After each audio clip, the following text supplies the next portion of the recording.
Este es otro episodio más de Contraconspiraciones y vamos ahora al apartado igualitarismo ginecrático y no engenerizado del artículo de María Lugones. Y empiezo. Como el capitalismo eurocentrado global se constituyó a través de la colonización, esto introdujo diferencias de género donde anteriormente no existía ninguna. Oyironki Oyewami nos ha enseñado que el sistema opresivo de género que fue impuesto en la sociedad yoruba llegó a transformar mucho más que la organización de la reproducción. Su argumento nos muestra que el alcance del sistema de género impuesto a través del colonialismo abarca la subordinación de las hembras en todos los aspectos de la vida. Esto nos lleva a ver el análisis del alcance del género en el capitalismo global eurocentrado de Quijano como bastante más limitado de lo que parece a primera vista. En el razonamiento de Allen, muchas comunidades tribales de nativos americanos eran matriarcales, reconocían positivamente tanto la homosexualidad como al tercer género y entendían el género en términos igualitarios, no en términos de subordinación que el capitalismo eurocentrado les terminó por imponer. Su trabajo nos permite ver que el alcance de las diferencias de género era mucho más abarcador y no se basaba en lo biológico. También contrapone a la producción moderna del conocimiento, una construcción del conocimiento y un acercamiento al entendimiento de la realidad que son ginecéntricos. De esta manera apunta en la dirección de reconocer una constitución engenerizada del conocimiento en la modernidad. Otro aspecto oculto en la descripción de Quijano del alcance del género en los procesos que constituyen la colonialidad de género. Estoy buscando qué es ginecéntrico, ¿no? No sé si les sale esa duda. Ay, yo lo tenía anotado por aquí. Bueno, yo un poco, me llama mucho la atención cuando justamente toma a este proceso de la transformación yoruba, ¿no?, en América a partir de los procesos eurocéntricos, porque me parece que esta idea, ¿no?, del Oyerequén, ¿no?, y el Oreyewami, ¿no?, se están tomando ya en este proceso en el que este proceso o esta cosmovisión, ¿no?, africana está en una resistencia total al punto de intentar ingresar, ¿no?, a la cosmovisión eurocéntrica occidental. Un poco, ¿por qué digo esto? Porque entre los estudios que ha hecho Pablo Berger, ¿no?, este nigeriano, justamente de los procesos yorubas y su extensión por América Latina, al igual que sus resistencias, pues nos muestra justamente la otra cara de la moneda, ¿no?, de este género que ya los compartí un poco la sesión pasada, ¿no? El tercer género, incluso le llaman, ¿no? Incluso la forma en la que estos africanos, específicamente los africanos del Keto, los africanos del Candomblé, sí reaccionan o sí ven dentro de su cosmovisión el tercer sexo, ¿no? Estas deidades que tienen la capacidad de ser hombre o mujer y que no se definen como ninguno. Entonces, un poco por ahí yo quisiera quizá, ¿no? Ahí sería como una nota bien interesante, ¿no? A confrontar esta mirada con la mirada de Pedro Berger, ¿no?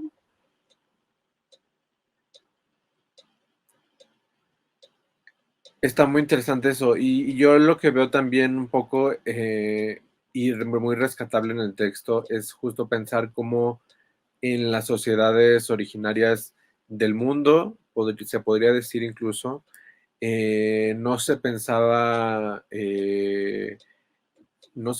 de una forma rara o diferente a lo normal establecido en las sociedades el tercer género y el homosexualismo mismos como otra cosa, sino era parte todo de la misma cultura y no se veía como la otra edad. Eso se me hace también muy interesante.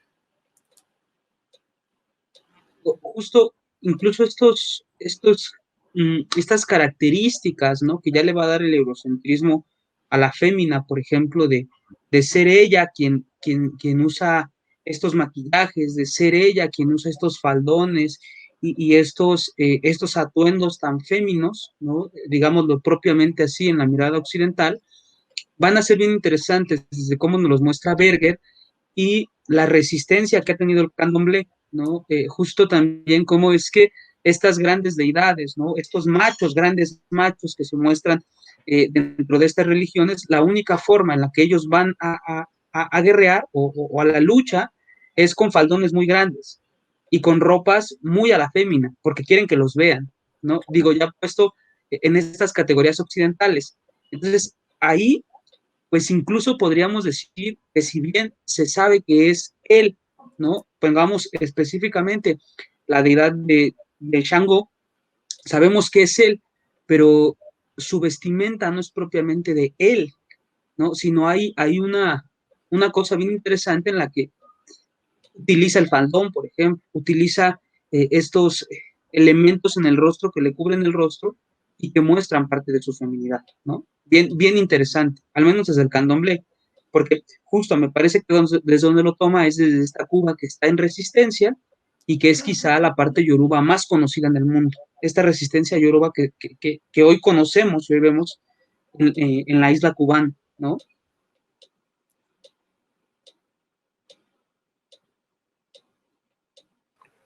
Ya no encontré precisamente qué es la palabra como tal, ginecéntricos, pero pues es muy lógico luego cuando uno, pues hay que saber etimología, ¿no? Gineco, significa mujer, ginecocracia, gobierno de las mujeres, ginecológico, bueno, ya empieza así como ginecomostasia,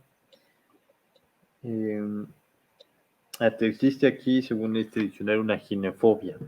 Pero bueno, entonces ginecéntrico sería hacer algo, una postura que gira que pone a la mujer en el centro, ¿no?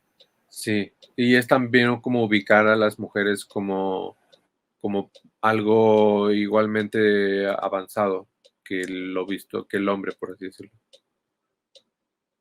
Porque más adelante, ya me acordé, habla de las mujeres en la prehistoria, que cómo puede desmentir el hecho de que decían que solamente trabajaban desde casa, sino que también habían mujeres cazadoras. Pero pues ahorita lo vamos a ver. Y hasta aquí creo que también ya medio le agarré un poco la intención a la lógica de la presentación del texto y nos está preparando, ya que vimos anteriormente como los capítulos que le sigue a estas descripciones del igualitarismo, que nos está presentando desde la intersexualidad como este primer contexto, ahora a la existencia, y me hago la pregunta, ¿en qué se determinan estos sistemas o sistemas de género? Cuales fuera que sea, o sea, tenemos la eurocéntrica, que es la que bien dicho, ¿no? Se ha terminado por imponer, pero al final, como lo decía los Yoruba, también tienen su propio sistema de género. ¿De dónde nace? O sea, ¿cuál es la base de este sistema? O sea, más bien a partir de qué se construiría. Vuelvo a lo mismo con esta pregunta, o sea, ¿a qué sirve que se determine una función, un rol a partir de tu sexo o tu género? Bueno, ahí derivando, ¿no? Dependiendo del sistema. Y si realmente es algo, me sale esta pregunta, comunal o individual, ¿no? O sea, ¿qué responde más, ¿no? ¿Crear un sistema de género a partir de la individualidad o a partir de la colectividad? No sé qué piensen sobre esas preguntas. Pues creo que este es un ejemplo que se construye a partir de la colectividad, ¿no? Y digo, por ahí en el 57, cuando aparece el Oyeronque, ¿no? O el Oye, Oyegunki. Oyeronque, ¿no? Oyeronki, Oyegunki. Eh, que es cuando aparece como esta propuesta en la escuela nigeriana del estudio del género, es bien interesante porque justamente se va a retomar esta posición, ¿no? De quizás hasta del tercer género, que ya están viendo los africanos desde hace un buen rato, ¿no?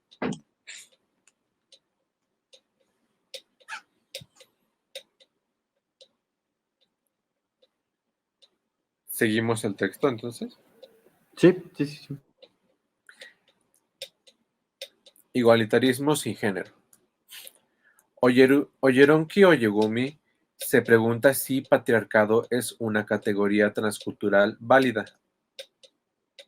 Al proponer este interrogante, no contrasta al patriarcado con el matriarcado, sino que propone el género no era un principio organizador en la sociedad yoruba antes de la colonización occidental. No había un sistema de género institucionalizado. El género nos indica ha adquirido importancia en los estudios yoruba no como un artefacto de la vida yoruba, sino porque ésta, tanto en la que representa a su pasado como su presente, ha sido traducida al inglés para encajar en el patrón occidental de separación entre cuerpo y razón. Asumir que la sociedad yoruba incluía el género como un principio de organización social es otro caso de dominación occidental sobre la documentación e interpretación del mundo.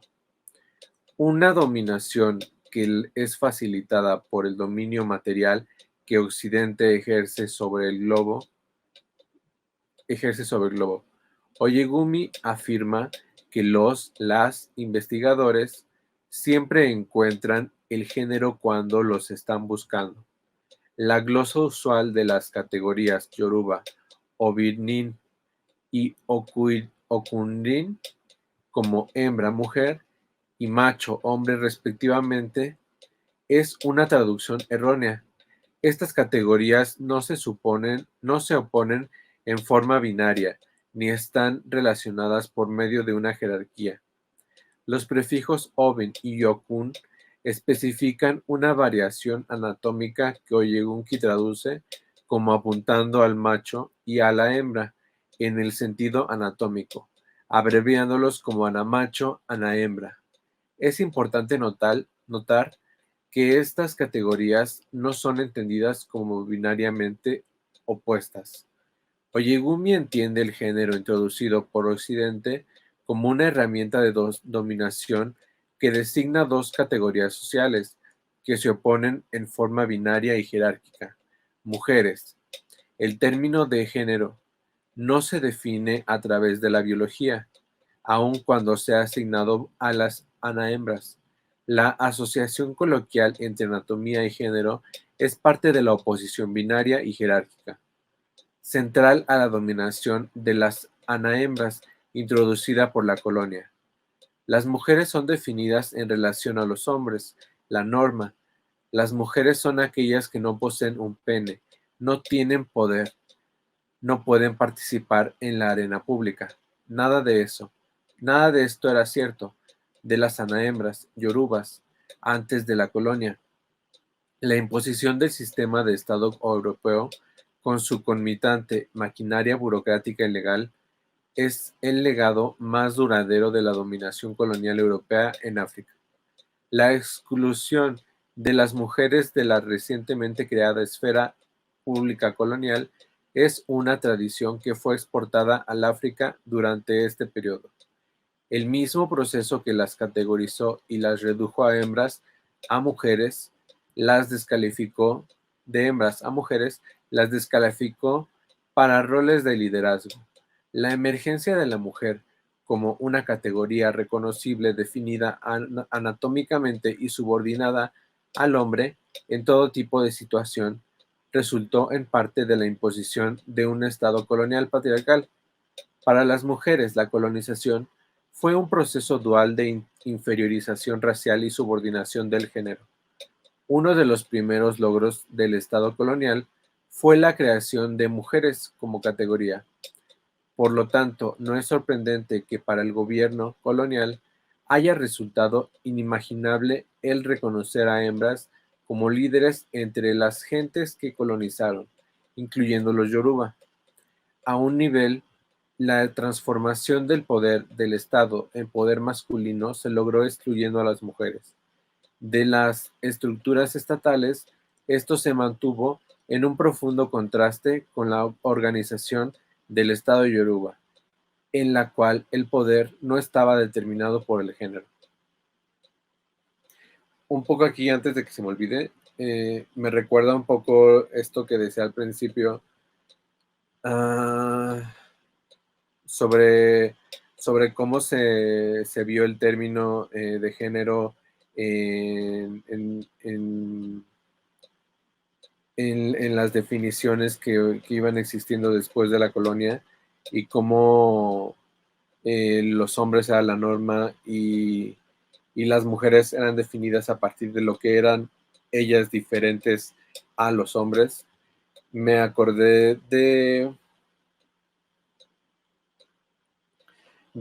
justamente esta lucha por lo que significa el ser mujer y cómo lo que decíamos que significa la palabra ginecrático, que justamente viene de gine de mujer o de fémina, y después pensaba en el término vagina, que realmente esto por un tuit que veía en la semana, que una persona trans puso que la palabra vagina es un poco despectiva y pues grosera, y que realmente es machista seguirla usando. Y contestó una TERF poniendo que ahora ya ni esa palabra le van a poder usar, y después le contesta otra persona más la explicación de por qué, porque sí viene como justamente de una forma de, o sea, que la vagina está definida etimológicamente como si fuera la funda del pene. Igual es como que una cosa que está asociada con la otra, y cuántas cosas más están que tienen, por eso me acordé, que tienen los nombres de cosas, están asociadas con las otras, pero justamente como las cosas colonizadas o vistas como inferioridad son las que están definidas a través de los otros y no son como un individuo. ¿Sí me explico? Y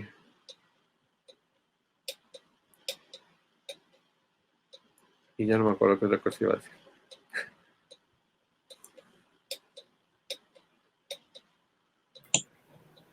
Pues es que totalmente, ¿no? Como, de hecho, me parece bien interesante la pregunta que se propone responder Oyugumi. Dice, si el patriarcado es una categoría transcultural válida. O sea, dado el contexto, pensando que hay diversos sistemas de género y en algunos pueda caer dentro de la categorización de esta categoría, de la redundancia, es lo mismo, o sea, cuando estamos hablando de este patriarcado que pone, y para contestar en tu comentario, Ray, justamente esta contraposición jerárquica que pone, y también lo define aquí muy bien, aquí lo tenía. O sea, sí, o sea, son categorías no entendidas como binariamente opuestas. Además de que son binarias, son opuestas, ¿no? Y aparte una queda relegada, ¿no? Porque hay un sistema de jerarquía, y aquí es donde hablamos ya, donde entra el patriarcado, ¿no? Porque el patriarcado se caracteriza por ser este sistema jerárquico, ¿no? Sí. Y además que se compone muy bien con el capitalismo, ¿no? Que también es otro sistema jerárquico. Y más que jerárquico, de subordinación rapaz, ¿no? O sea, todo lo que se pueda subordinar lo voy a subordinar. Sí. Y le voy a crear una categoría como lo que estamos viendo, ¿no? O sea, que nos dice, se crea el concepto de mujer como una categoría para subordinar. Sí. Totalmente. Dice como una conmitante maquinaria burocrática y legal, ¿no? Y ya nada, es como para cerrar justamente con la pregunta que me hacía en el capítulo anterior, El texto está muy bien construido en ese sentido porque va respondiendo y por eso me queda con la duda, o sea, si esta construcción de un sistema de género al final los tiene involucrados como individuos, tendría que también tener un nivel de construcción desde el individuo. Dado que justamente en el ejemplo que nos pone, cuando se vuelve como una organización social que funciona como una dominación, y en este caso occidental, sí valdría la pena hacer el ejercicio de pensar estos sistemas desde el individuo. ¿Qué es lo que está pasando? Yo creo que cada vez más. Yo quisiera hacer un comentario, pero mejor al terminar el capítulo, porque es un poco rescatando el contexto cultural, ¿no? De los yorubas del Keto, que son los que hoy por hoy eh, mantienen como estas raíces culturales bien interesantes, que por ahí ya Berger nos va a hacer ver, y que me parece que en algún momento Oyewami va a tomar elementos de Berger para justamente proponer este feminismo decolonial, pero no desde América, sino desde África, ¿no? Entonces, quizá cuando termine, solo agregaría una cosita ahí, justo en este ejercicio que ya nos proponía Josué la vez pasada, de quizá agregar alguna nota, ¿no? Solo alguna nota que tiene que ver con este contexto cultural, pero prefería terminar el capítulo. Ok. Yo solo una cosa, justamente pensando un poco en las palabras y cómo son a veces creadas para significar cosas a partir de otras, y pienso en otra en específico que tiene que ver con el género, que que sería también, que ha sido discriminatoria el término, y por qué está visto por un fondo médico, que sea la palabra homosexual. Cómo se creó justamente por el medio psiquiátrico para decir también que sí eran los hombres que disfrutaban de otros hombres, pero esta se optó como si fuera el significado de una enfermedad o de un padecimiento, cuando realmente pues es una orientación, y cómo se ha como resignificado ahora a partir de la lucha de la historia de los movimientos LGBT, que se readoptan otras palabras que fueron concebidas desde sus inicios como insulto, y se pueden nombrar y se pueden decir así porque le están dando un giro al significado.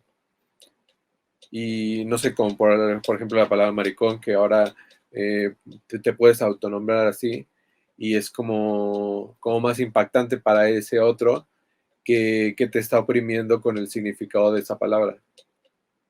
Y es como ver a otras comunidades que están en la disidencia y pensando que no solo las mujeres han sufrido este atropello por parte de los hombres cis hetero blancos, sino que también hay otras minorías que están paralelamente llevando a cabo todo un proceso.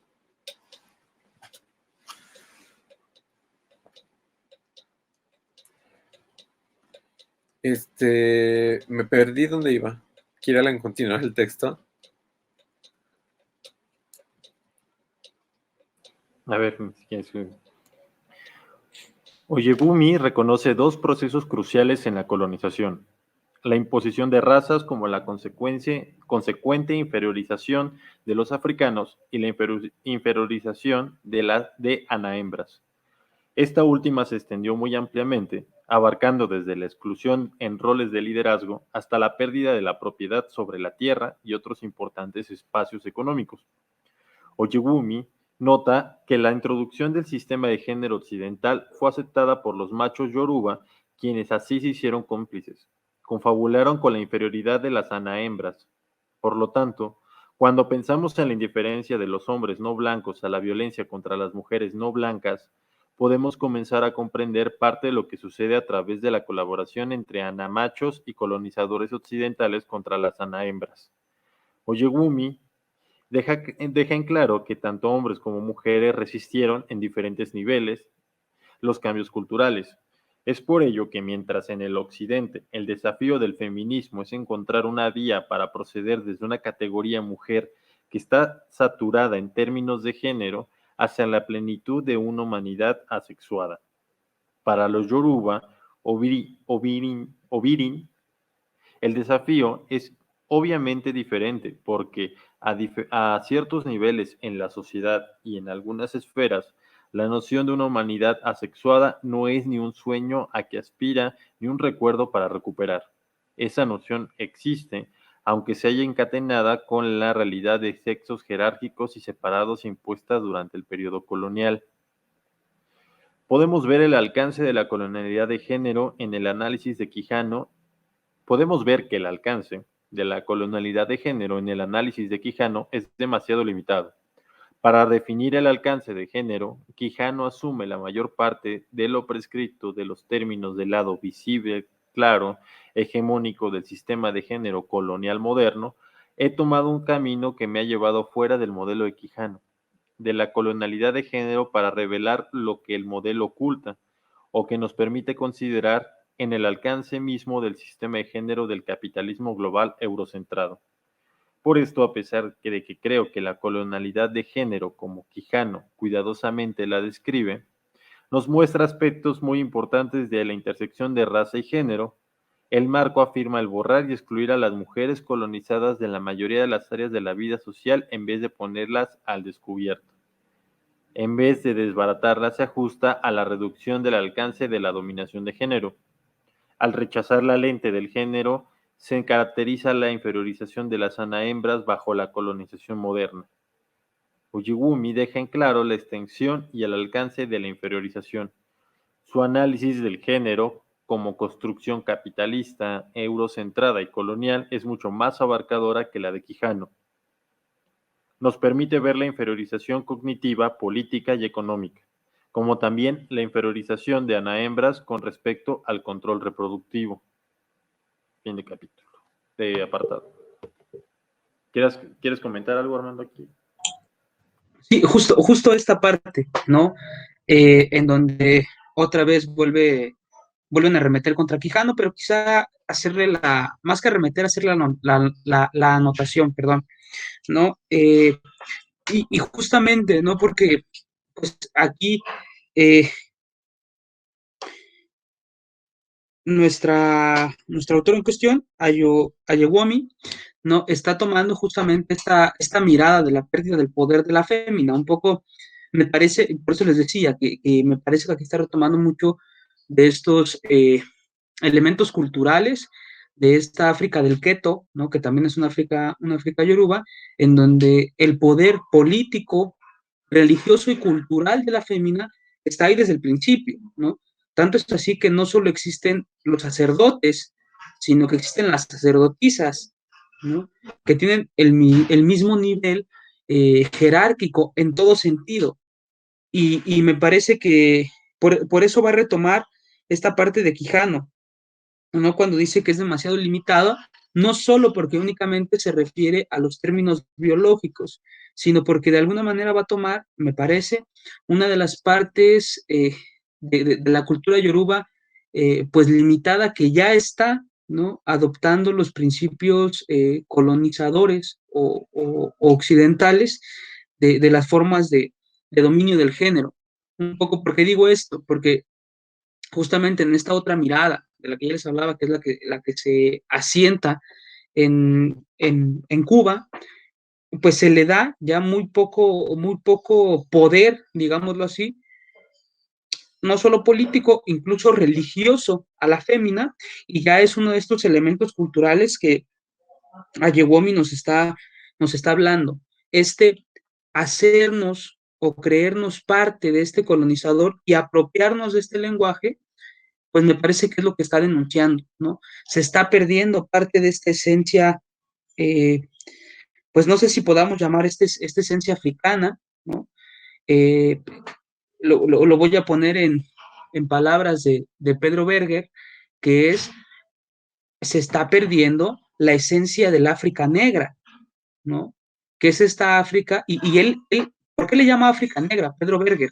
Porque dice, esta África del keto, esta África del candomblé que reconoce el tercer sexo, que reconoce la tercera mirada del mundo, que reconoce a la mujer como figura de poder político, religioso, social, económico y moral, pues termina siendo el punto negro de los occidentales.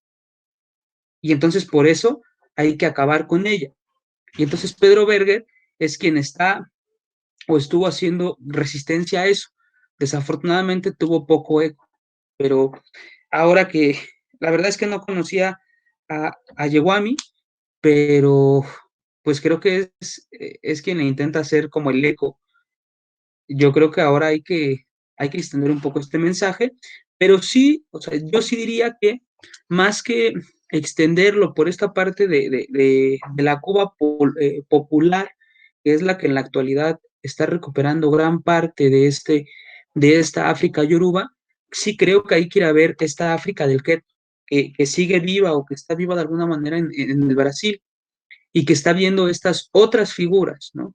La figura del tercer sexo, la figura de la rebelión y también la figura de la fémina como figura política, religiosa, moral, incluso económica, que aparece y que son fundamento importantísimo para, para el mundo, incluso diría, ¿no? Los propios eh, eh, africanos del keto le dan, digamos, poderes muy determinados a sus deidades, igualando esas deidades con las deidades masculinas. Y me parece que por eso esta Ayewami habla de a la macho y a la hembra, ¿no? Que no determina, dice Ayewami, esto no determina al sujeto, sino es únicamente un elemento que se puede ver simplemente con una cosa inmediata, si tiene pene o no, pero eso no determina quién es. No, era un poco quizá, por eso les decía que me gustaría hacerlo al final, porque me parece que recogía elementos que ya nos había dado el texto, y algunos elementos que por ahí, si les interesa, les paso el textito de Pedro Berger, que es buenísimo, y pues a ver si tenemos forma de digitalizarlo, digo, ponerlo en la red y ponerlo en una liga ahí en el post para que la banda vaya y lo lea, que está buenísimo, la verdad.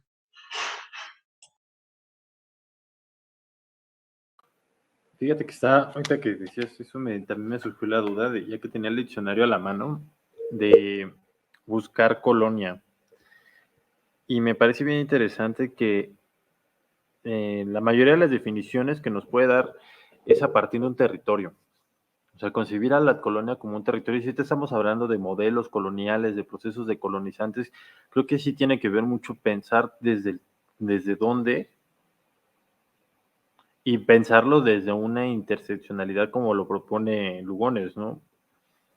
Entonces ahí se vuelve bien complejo el análisis que vale la pena hacer desde el lugar donde estamos, hacer este análisis de ver lo que pasa a partir de todos estos pues, sistemas, tanto propios como ajenos.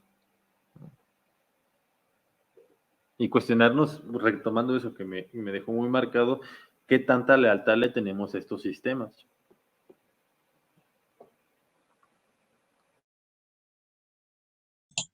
Claro, un poco quizá preguntarnos qué tantas herramientas le vamos a seguir dando para que siga vivo, ¿no?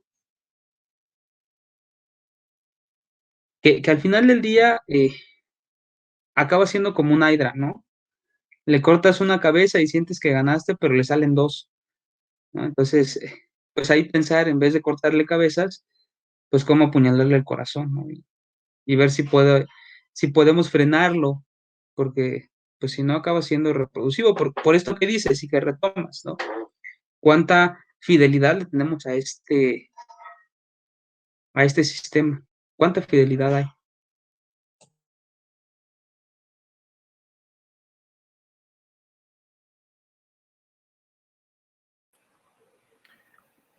Continuamos con el texto para acabar con este igualitarismo. Si quieren, continúo. Igualitarismo ginecrático. Asignar a este gran ser la posición de diosa de la fertilidad es extremadamente degradante, trivializa a las tribus y el poder de la mujer. Cunnalen, 1986. Al caracterizar a muchas de las tribus de americanos nativos como ginecráticas, Paula Gunnalen enfatiza la importancia de lo espiritual en todos los aspectos de la vida indígena, y por lo tanto una intersubjetividad muy indiferente en la que se reproduce el conocimiento que la de la colonialidad del saber en la modernidad. Muchas tribus indígenas americanas piensan que la fuerza primaria en el universo era femenina y ese entendimiento autoriza todas las actividades tribales. La vieja mujer araña, la mujer maíz, la mujer serpiente, la mujer pensamiento, son algunos de los nombres de creadoras poderosas. Para las tribus ginecráticas, la mujer está en el centro y nada es sagrado sin su bendición ni su pensamiento. Reemplazar esta pluralidad espiritual ginecrática con un ser supremo masculino, como lo hizo el cristianismo, fue crucial para el para someter a las tribus. Allen sostiene que el paso de las tribus indígenas de igualitaria y ginecráticas a jerárquicas y patriarcales requiere que se cumplan 4 objetivos. La primicia de lo femenino como creador es desplazada y reemplazada por creadores masculinos. 2. Se destruyen las instituciones de gobierno tribal y las filosofías en las que están fundadas, como sucedió entre los Iroquois y los Cherokee. La gente es expulsada de sus tierras privada y de su sustento económico y forma a disminuir o abandonar todo emprendimiento del que se desprenden su subsistencia, filosofía y sistema ritual. Ya transformados en dependientes de las instituciones blancas para su supervivencia, los sistemas tribales no pueden mantener la ginocracia, cuando el patriarcado en realidad su supervivencia requiere de una dominación masculina. Y 4. La estructura del clan debe ser reemplazada de hecho, sino en teoría, por la familia nuclear. Como este truco, las mujeres líderes de los clanes son reemplazadas por oficiales machos elegidos y la red psíquica creada y mantenida por la ginecentricidad no autoritaria basada en el respeto de la diversidad de dioses y gente es destruida. Por tanto, para Allen, la inferiorización de las mujeres indígenas está íntimamente ligada con la dominación y transformación de la vida tribal. La destrucción de las ginecracias es crucial para diezmar las poblaciones a través de hambrunas, enfermedades y el desbaratamiento de todas las estructuras económicas, espirituales y sociales. El programa de desincretización requiere un impresionante control de información e imagen. Es por ello que la redactación de las versiones tribales arcaicas de la historia, las costumbres y las instituciones tribales y de la tradición oral aumenta la probabilidad de que sean incorporadas dentro de sus tradiciones espirituales y populares de las tribus, revisiones patriarcales de la vida tribal, sesgadas o simplemente inventadas por patriarcas que no son indios e indios que se patriarcalizaron. Según Allen, entre las características de la sociedad indígena condenadas a la destrucción se encontraba la estructura social bilateral complementaria y el entendimiento del género y la distribución económica que solía seguir un sistema de reciprocidad. Los dos lados de la estructura social complementaria incluían una jefa interna y un jefe externo. La jefa interna presidía la tribu, la villa o el grupo, ocupándose de mantener la armonía y administrar asuntos internos. El jefe macho rojo presidía las mediaciones entre la tribu y los que no pertenecían a ella. El género no fue entendido ante estos términos biológicos. La mayoría de los individuos encajaban dentro de los roles de género tribales en base a propensión, inclinación y temperamento. Los Yuma tenían una tradición para asignar el género que se basaba en los sueños. Una hembra que soñaba con armas se transformaba en macho para todo tipo de propósitos prácticos. Como Yewumi, Allen estaba interesada en la colaboración entre hombres indígenas y hombres blancos para debilitar el poder de las mujeres. Para nosotros, y nosotras, es importante pensar en estas colaboraciones cuando pensamos en la indiferencia a las luchas de las mujeres contra nuestras formas múltiples de violencia contra ellas y contra sus mismas comunidades racializadas y subordinadas. El colonizador blanco construyó una fuerza interna en las tribus, cooptando a los hombres colonizados a ocupar roles patriarcales. Allen detalla las transformaciones de las ginecráticas Cherokee o Iroquois y del rol de los hombres indios en el pasaje hacia el patriarcado. Los británicos llevaron hombres indígenas a Inglaterra y los educaron a la manera británica. Estos hombres terminaron participando en el acta de desalojo. A comienzos de 1800, en un esfuerzo para prevenir el desalojo y el bajo liderazgo de hombres como Elias Boudinot, Major Rush y John Ross y otros, los Cherokee redactaron una constitución que eliminaba los derechos políticos de mujeres y negros, tomando como modelo la Constitución de los Estados Unidos, a la que cortejan y a la par de cristianos que simpatizan con la causa Cherokee. La nueva Constitución Cherokee relegó a las mujeres a la posición de cosas, piezas. Las mujeres Cherokee habían tenido el poder de declarar la guerra, decidir el destino de los cautivos, hablar al Consejo de Hombres, intervenir en las decisiones y políticas públicas y elegir con quién y si casarse, y también el derecho de portar armas. El Consejo de Mujeres era poderoso política y espiritualmente, debido a que los Cherokees fueron expulsados y a que se introdujeron arreglos patriarcales. Las mujeres Cherokee perdieron todos esos poderes y derechos. Los Iroquois pasaron por ser gentes centradas en la madre y el derecho materno, organizadas políticamente bajo la autoridad de las matronas, a ser una sociedad patriarcal cuando se convirtieron en un pueblo sometido. El hecho se consumó con la colaboración de Hanson Blake y sus seguidores. Según Allen, muchas tribus eran ginecráticas, entre ellas los Susquehanna, los Hurones, Iroquois, Cherokee, el pueblo, Navajo, Nagagaset, Alohikians de la costa, los Montaignes. También nos indica que entre las 88 tribus que reconocían la homosexualidad, aquellas que la reconocían en términos positivos incluían a las tribus de Apaches, Navajo, Winnebago, Cheyenne, Pima, Crow, Xochimí, Paiute, Osage, Acoma, Zuni, Sioux, Pawi, Choctaw, Creek, Seminole, Illinois, Mojave, Shasta, Aleut, Sakai Fox, Iowa, Kansas, Yuma, Aztec, Tinclic, Maya, Naskapi, Ponca, Maricopa, Lamat, Quiniaut, Yuki, Chilula y Camia. 20 de esas tribus incluían referencias específicas al lesbianismo. Michael J. Horswell comenta en forma útil sobre el uso del término tercer género. Sostiene que tercer género no significa que haya tres géneros, sino que se trata más bien de una manera de desprenderse de la bipolaridad del sexo y el género. El tercero es emblemático de otras posibles combinaciones aparte de la dimórfica. El término verdage es utilizado a veces como tercer género. Horswell relata que el verdage hombre ha sido documentado en casi 150 sociedades de América del Norte y la verdage mujer en la mitad de ese casi mismo número.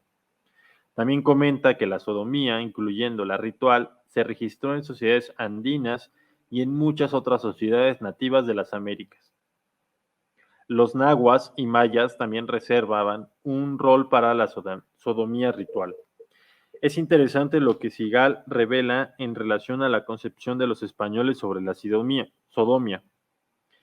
Si bien la concebía como pecaminosa, la ley española condenaba con castigo criminal al participante activo en el acto sodomítico, pero no hacía la contraparte pasiva.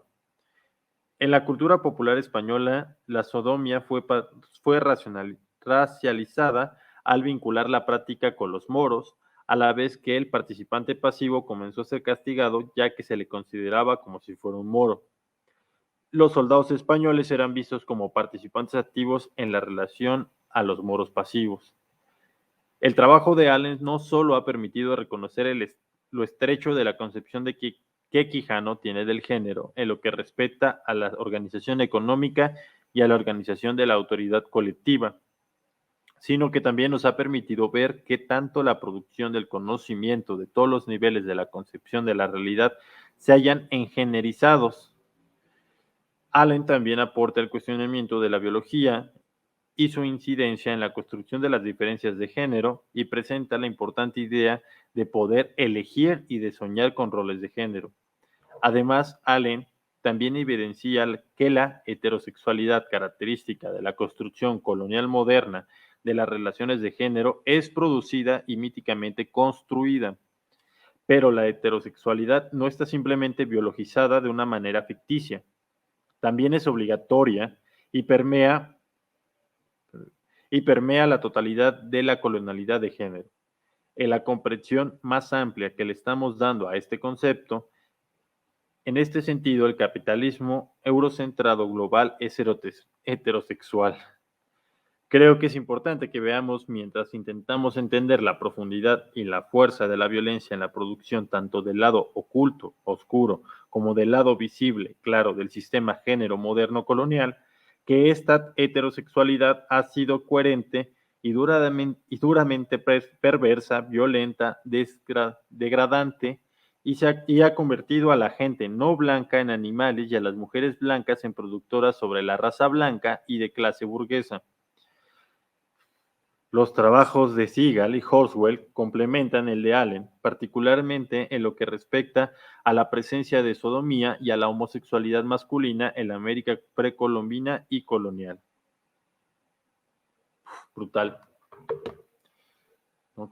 Cómo cierra este apartado y nos está hablando justamente de estos tres sistemas de igualitarismo, ¿no?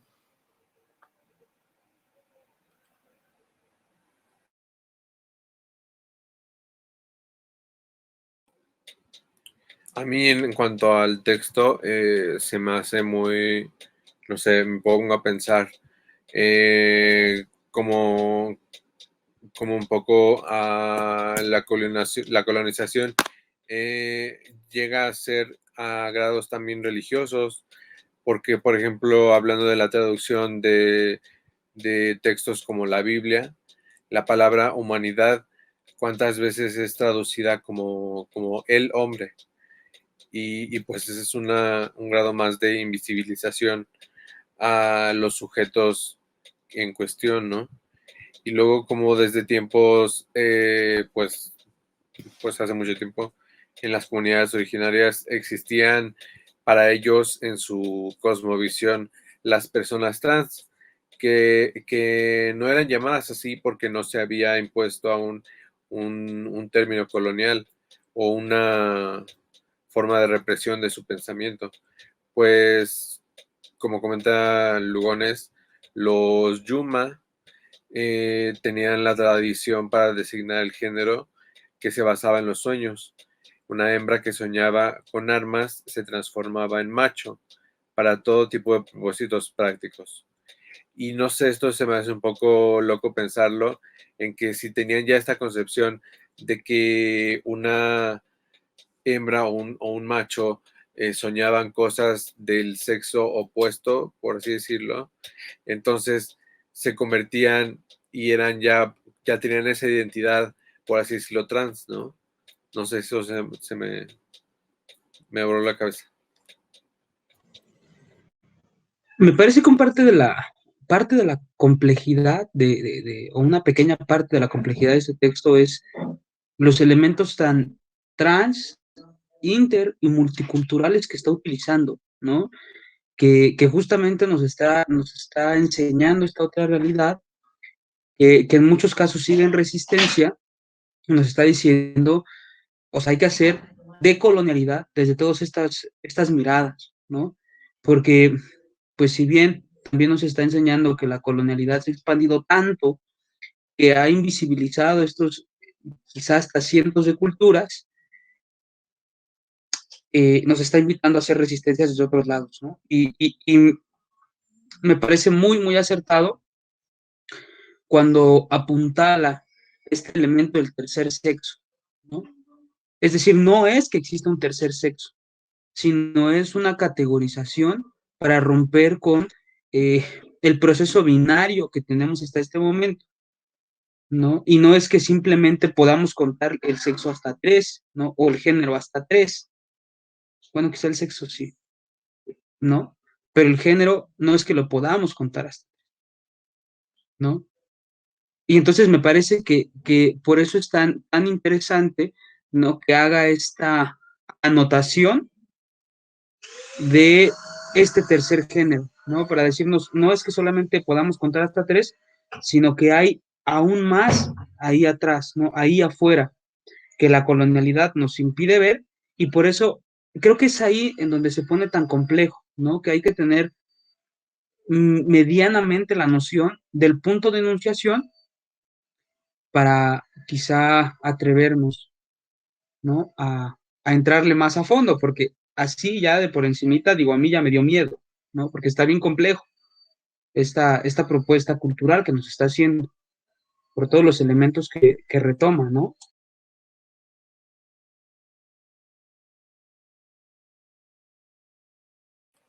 Fíjate que a mí justo con lo que dices de este tercer género y cómo podría decir que reduce su categorización al contener varios conceptos o varias conceptualizaciones en una misma categoría, ¿no? Ese tercer género. Me parece ahí como una ruta, ¿no? Que hay que seguir hasta estas nuevas enunciaciones de cuando dicen, ¿no? O sea, esta importante idea de poder elegir y de soñar los roles de género. Y tener, no cuidado, pero ya como estar precavidos a que va a haber siempre una tendencia a la categorización por parte de estos sistemas para apropiarlos. La pregunta es quién los está apropiando y justamente tratar de conceptualizar sin categorizar, ¿no? O sea, me conceptualizo de tal manera, pero no hay que poner, o sea, y de ahí sale otra pregunta también que me hace más ruido y creo que merece seriedad tratar de contestarla. Yo en esos momentos creo que soy un poco incapaz de contestarla, pero la dejo como ahí. O sea, pensar, porque de pronto ya en terrenos éticos, y creo que aquí sí hay que irnos exclusivamente a los terrenos éticos, no a la moralidad, no a más bien a esta reflexión sobre la actividad humana, y pensar si existe una universalidad en un sistema de género, ¿no? O sea, porque esto iría totalmente del multiculturalismo, ¿no? Sin embargo, yo me pregunto, a partir de esta cuestión de que debe haber una necesidad o hay una necesidad por parte del mismo individuo y de la subjetividad y la intersubjetividad de construir estos sistemas de género, insisto, desde una individualidad. Pero si queremos que eso sea viable, pues nos tenemos que poner de acuerdo. ¿Y quién nos puede ayudar a poner de acuerdo? Pues la misma ética y luego a veces cuando se quieren hacer fundamentaciones últimas, ¿no? Pero qué difícil será lograr si es que es el caso de que exista una fundamentación última de un sistema de género, cómo llegar a ella, ¿no? Y que sea justa y que sea equitativa y que sea igualitaria y que, ¿no? Y que sea nuestra, ¿no? Porque este es el principal problema, que la mayoría de los sistemas, pues, vienen del exterior, ¿no?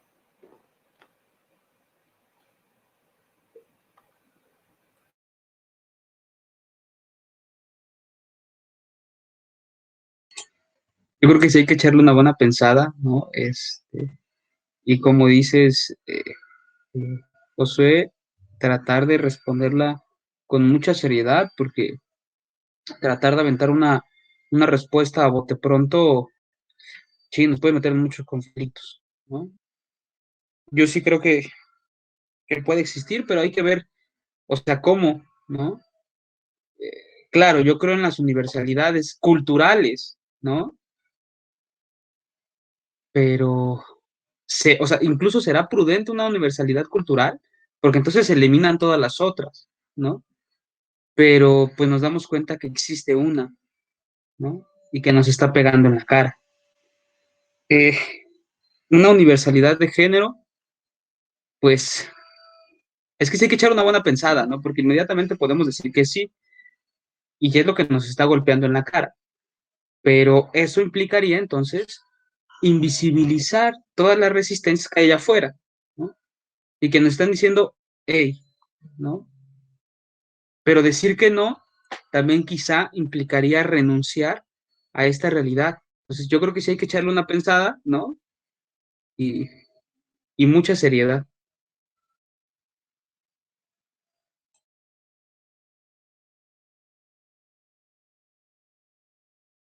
Sí, no, no, totalmente no es una, o sea, sí involucran, y creo que ya se, o sea, esa es la crisis que vivió el siglo pasado, ¿no? Y fue este surgimiento del relativismo, no el relativismo,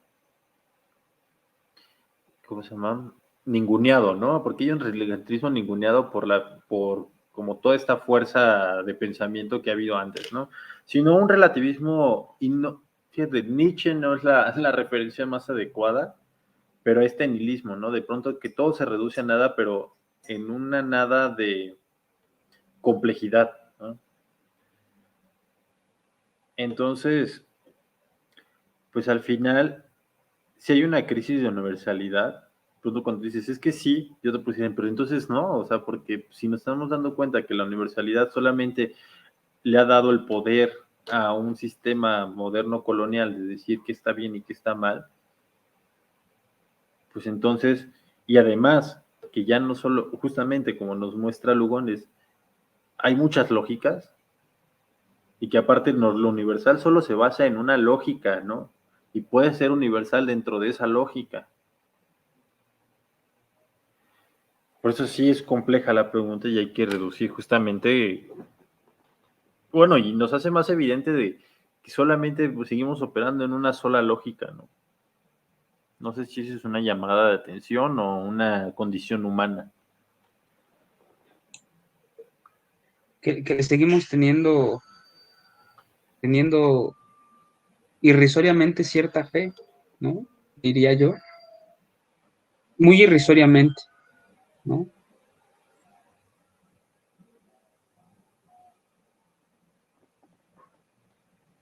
Sí, fíjate. Y si quieren, ahorita acabo de, mientras pasaba, vi algo que me pareció muy interesante. Y creo que justamente responde esa pregunta que yo siempre todo el tiempo de, ¿y a qué? ¿Por qué le interesa al Estado? ¿Por qué le interesa la economía? ¿Por qué le interesa a lo cultural, a la sociedad? Ponernos en esta categoría, en este sistema. Y aquí lo dice muy bien, ¿no? Dice, nos ha permitido ver qué tanta la producción del conocimiento, como todos los niveles de la concepción de la realidad, se hayan engenerizados. O sea, al final es, y podremos volver a la pregunta, ¿no? El género y hasta la misma concepción, o sea, porque sí, o sea, metiendo lo biológico, es cultural, es cultura, ¿no? Volvemos otra vez y hay en terrenos de todo es cultura, pero pues esa respuesta parece obvia, es fácil, pero no, o sea, no sé, todo, decir que todo se reduce a cultura es, habría que volver a definir qué es cultura, ¿no? Yo creo que habría que intentar responderlo desde esta propuesta heideggeriana de la verdad, ¿no? Y entonces, pues la verdad no absoluta, ¿no? Y no este cúmulo de verdades que generan una verdad verdadera, ¿no? Entonces, desde ahí, pues no sé si puede haber una respuesta, pero sí creo que puede haber un camino a la respuesta, ¿no? Justamente porque, pues me parece que Heidegger sí toma las distintas culturas para hablar de las distintas verdades, ¿no? Y entonces, está por ahí, podríamos encontrar el camino a una respuesta. No sé si la respuesta, o sea, ya decir que la respuesta es como echarnos a decir que vamos a resolver la teoría de las cuerdas, ¿no? Pero quizá echándole un ojo a Heidegger podemos encontrar el camino a una respuesta, no a la respuesta, sino quizá encontrar un camino y ya que lo resuelva alguien más, porque yo no creo que me alcance la vida, pero pues quizá poner el camino, ¿no? ¿No crees?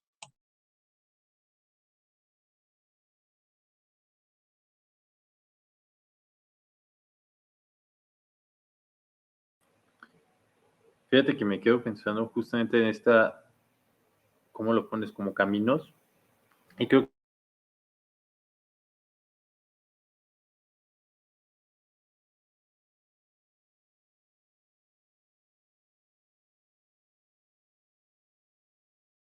que otra vez me preguntas que, o sea, ahorita estoy pensando justamente, bueno, sí, todo es cultura. Bueno, sí, todo es cultura.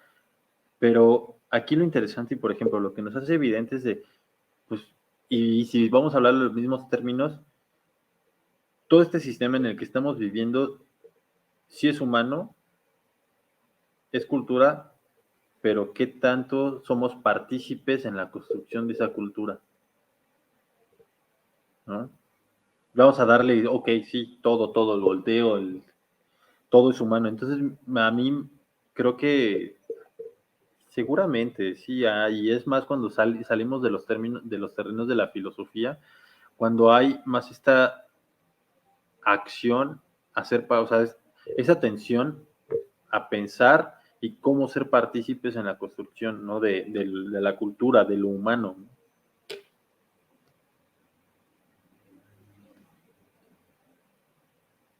Y buscar estrategias sobre todo.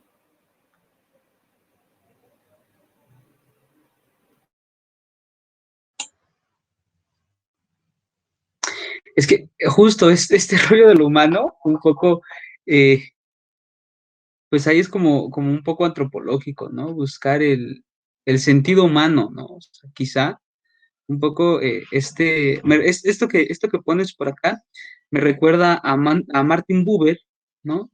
En su respuesta de dar solución a esta antropología de la filosofía o filosofía de la antropología, ¿no? Buscar el sentido humano y dar una respuesta cultural, ¿no? A estas preguntas que nos hacemos en la cotidianidad. ¿Por qué culturalmente me funciona mantener una hegemonía de poder? ¿No?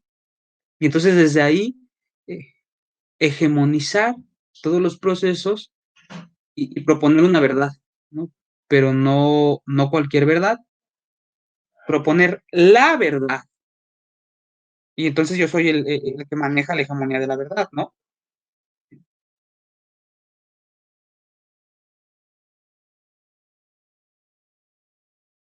Este cabrón, porque al final queremos una hegemonía. Y es que justamente es lo que pasa incluso con algunas propuestas filosóficas de coloniales, ¿no? Buscamos o se busca por medio de esta filosofía la libertad de la filosofía occidental, pero justamente esta filosofía acaba siendo la filosofía de la libertad, ¿no? Y entonces, pues entonces estamos buscando, justo esta pregunta que te haces, Josué, me, me la preguntaba, entonces estamos buscando una hegemonía distinta.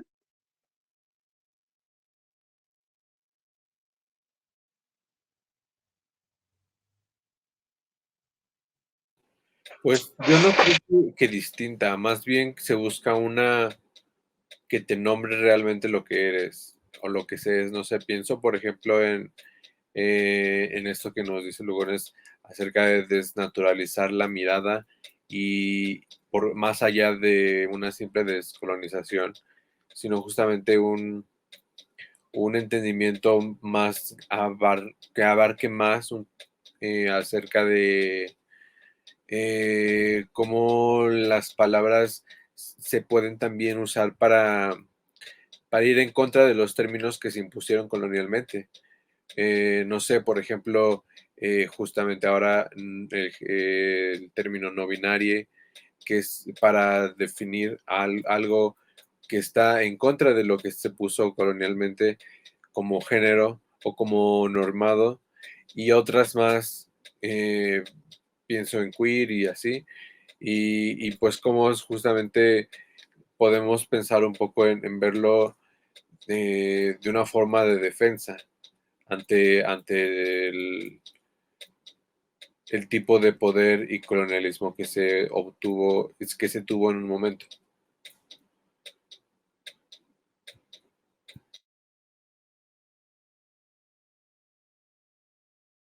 Es que sí, yo también coincido contigo, ¿no? Mucho de ese esfuerzo en el pensamiento y en la problemática debe estar como enfocado es que esta deconstrucción yo creo que en algún momento hay que traernos esa palabra, ese concepto o categoría y hay que dar una revisión muy exhaustiva porque pareciera que responde a muchas de las problemáticas, pero se ha banalizado tanto que ya hay una desconfianza previa a solamente la deconstrucción pueda ser esta herramienta para un siguiente paso, para la apropiación de la cultura humana. Y de pronto, no sé, también me hace pensar en Kant, de pronto cuando nos dice, pues podemos pensar, o sea, sí podemos ser libres en un plano en el que podemos tener una libertad, pero al final no somos libres, o sea, porque ya todo está como en este sistema racional, ¿no?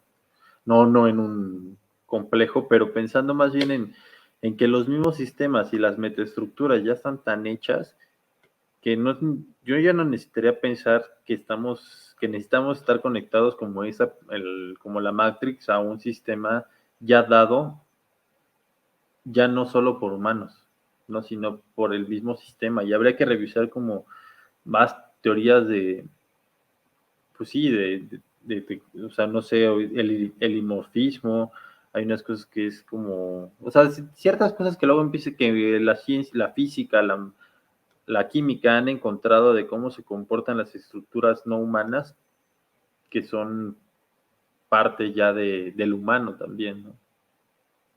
Pero bueno, creo que me fui muy lejos en el sentido de pensarnos todos como en una metaestructura y esta vida, pero más bien eh, creo que aún estamos a tiempo como para ser partícipes hasta en lo cotidiano, ¿no? Imagínense en una realidad donde ya ni siquiera podamos elegir por lo cotidiano.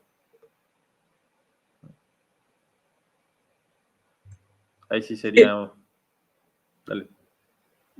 Digo, un poco me parece que el ejemplo que nos está poniendo acá Lugones es que la respuesta se da a pedacitos, ¿no? A manera de un gran rompecabezas, porque me parece que la colonialidad ya no lo está poniendo así Lugones cuando nos habla de tantas culturas colonizadas, ¿no? Y entonces nos está proponiendo que, o no sé, yo así lo leo, ya ustedes me dirán si no es así, me parece que nos está proponiendo que entonces la respuesta a esta pregunta debe de construirse justamente por ahí, a pedacitos, intercultural, transcultural y multicultural, para intentar dar una respuesta que, como decía Ray, que abarque a la mayoría y si es posible a todos, ¿no? Justo esto que dices de el comportamiento de lo no humano me lleva, me lleva a pensar a que pues esta chamba ya la andan haciendo los sociólogos, ¿no? O intentan hacer esto y nos han dicho, nos han enseñado que pues es una respuesta bien complicada, ¿no? Que se ha dado medianamente una respuesta, pero no sé si ya completamente, la verdad es que desconozco, pero pues no sé, perdona que te haya arrebatado la palabra así, Josué, pero no sé, se me vino ahora mismo al cerebro esto.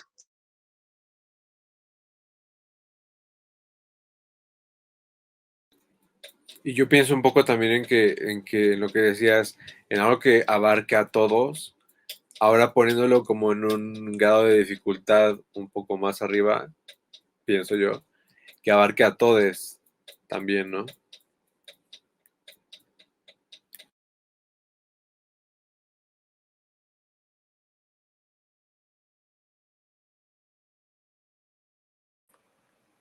Que por eso hay que buscar como esta forma, ¿no? De poderlos conceptualizar sin caer en categorías, ¿no? Y ahí es donde, bueno, son más preguntas, ¿no? O sea, pero aún así, como ya para como cerrar estos tres igualitarismos, y más bien ya anticipándonos un poco al cierre de este capítulo de Lugones, donde nos va a presentar este sistema moderno colonial de género que le está aportando al final, sí está esa crítica con Quijano, y creo que eso es lo, lo que voy a revisar y justamente voy a traer algunas cosas que mientras estuvimos viendo aquí, me recordaron otros textos, y en el sentido de la interseccionalidad, ¿no? Al final, creo que es muy rico, de pronto ya vimos el ejercicio, o sea, realmente estábamos hablando sobre un sistema de género colonial, ¿no? Donde partiera desde lo biológico, entre comillas, hasta lo social, entre comillas, ¿no?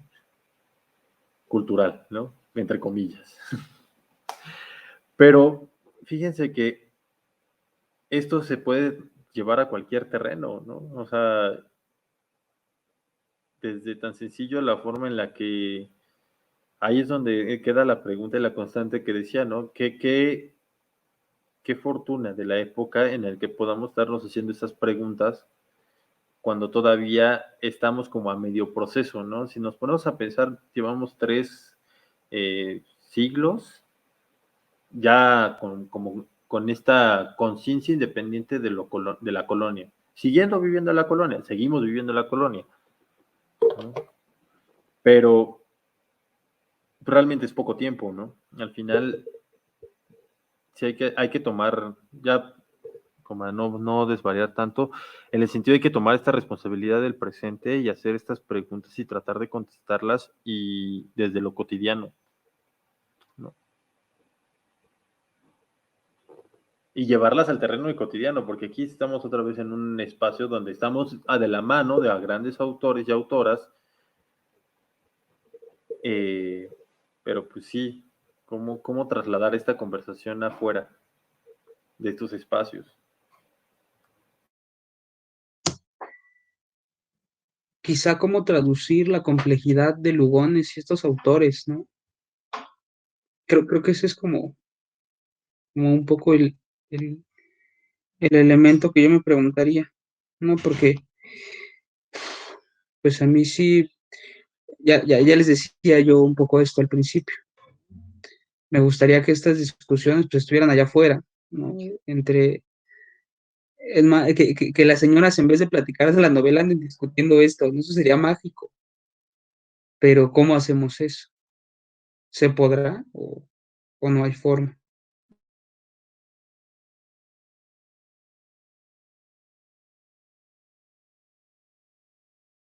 Por ejemplo, ahí tenemos el caso Rodríguez, ¿no? Que ya tiene muchas formas en las que él llevaba estas conversaciones a lo cotidiano.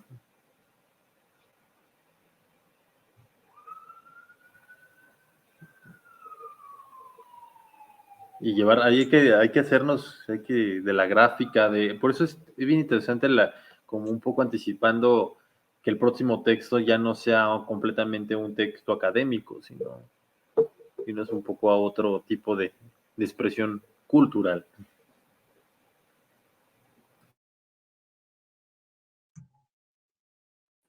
Pues Sí, preparen claro, sus ¿no? poemas. Dale, Ray. Preparen sus poemas.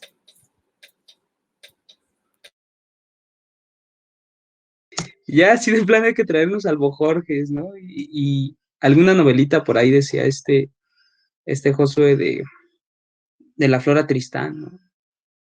Que son buenísimas, ¿no?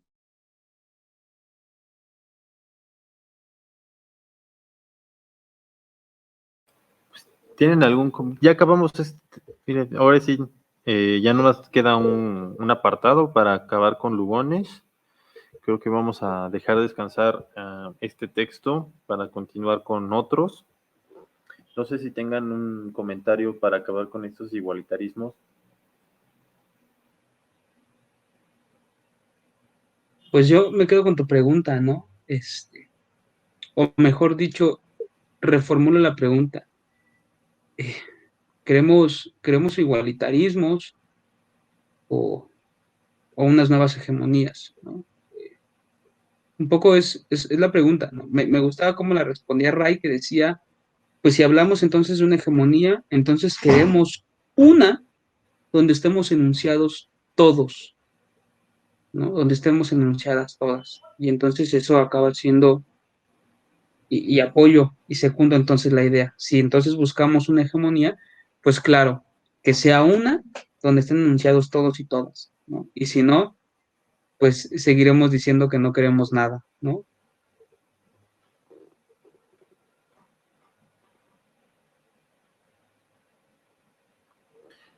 Sí, sí, sí, totalmente de acuerdo. Y bueno, o sea, como empezar, que ya no quiero sonar reiterativo, pero no, o sea, como, o sea, de pronto ya no es todos, todas, todes, y los demás que vengan, o sea, no que vengan, sino como estas posibilidades que no debemos categorizar todavía. Pensar un poco en los demás que van a poder nombrarse libremente. No tanto como que se estén yendo a la contracorriente, sino que se les pueda al fin dar el lugar, que ya no tengan que vivir en la sombra. No sé, me pongo a pensar en eso.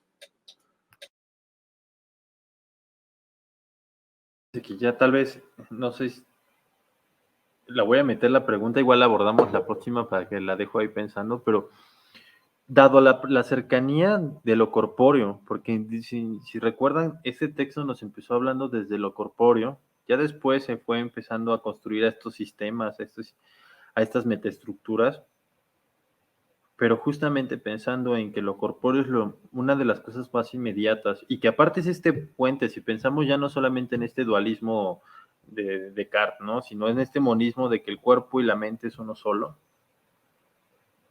que la revolución, y la revolución no en términos, o bueno, sí o no, o sea, como quiera pensarse, en términos marxistas, en términos contemporáneos, en términos postmodernos, en términos hasta económicos, venga desde el género. Que esta, como dijo Ray, ¿no? Esta libertad y esta invitación que tenemos que ser conscientes de que tenemos ese derecho, porque es nuestro cuerpo, porque es nuestra cultura, porque porque somos parte de esta intersubjetividad, a partir de ahí transformar otras esferas y que se podrá hablar de una revolución. No sé si ya no es tiempo de hablar de revoluciones, pero suena muy interesante esa pregunta de una revolución desde el género. Y más que ser revoluciones, yo diría que se vuelvan normalidades, ¿no? Un poco, por eso les decía, leyéramos un poco Adalto, ¿no? Que va a acabar diciendo esto, que las revoluciones se conviertan en normalidades. Y entonces, el fruto de estas luchas, pues lo comencemos a vivir. Pero sobre todo, y aquí retomo mucho a algunos autores que he leído, que dicen, dejemos de lado las falsas revoluciones. Estas falsas revoluciones que fingen, ¿no? Que están en favor de algo y que simplemente es un discurso vacío, ¿no? Y entonces, ahora sí, echar manos a la obra y hacerle frente en todo sentido a esto.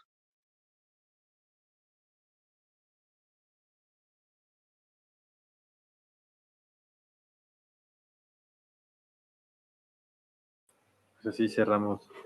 Yo quiero cerrar nada más con algo para que se nos quede para que quede así como este eco. En este sentido, el capitalismo eurocentrado global es heterosexual. Creo que es importante que veamos, mientras intentamos entender la profundidad y la fuerza de la violencia en la producción, tanto del lado oculto como el lado visible, claro, del sistema, del género moderno colonial, que esta heterosexualidad ha sido coherente y duramente perversa, violenta, degradante, y ha convertido a la gente no blanca en animales y a las mujeres blancas en reproductoras de la raza blanca y de la clase burguesa.